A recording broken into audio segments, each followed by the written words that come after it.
नमस्कार, मी सौरभ कोरटकर. महत्त्वाच्या बातम्यांमध्ये आपल्या सगळ्यांचं स्वागत.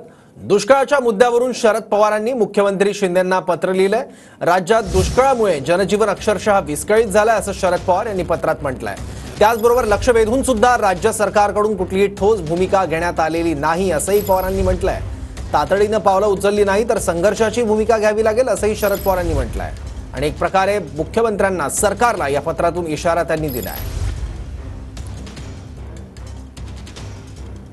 काय लिहिलंय या पत्रात? राज्यात दुष्काळामुळे जनजीवन अक्षरशः विस्कळीत झालं आहे.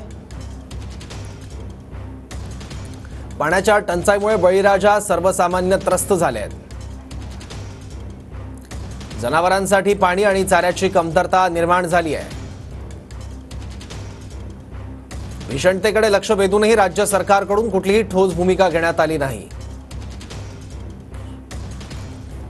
सरकारने तातडीनं पावलं उचलली नाही तर संघर्षाची भूमिका घ्यावी लागेल. मुख्यमंत्री शिंदेंनी दुष्काळ निवारणाबाबत योग्य कार्यवाही करावी ही अपेक्षा.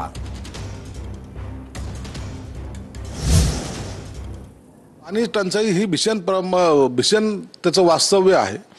म्हणून पाण्यासाठी उपाययोजना करण्यासाठी प्रत्येक कलेक्टरांना, तिथलचा प्रांत असेल, BDO असेल आणि तलाठी असेल, यांना सक्त असे आदेश देण्यात आलेले की तातडीनं, त्यात आमदारही एक सदस्य असतो, तातडीनं ज्या ज्या ठिकाणी टँकरची मागणी होईल ऑन द स्पॉट त्याच दिवशी ती फाईल न फिरवता तातडीनं त्याला टँकर उपलब्ध करून द्यायचं, ह्या सूचना मुख्यमंत्री महोदयाने दिलेल्या आहेत.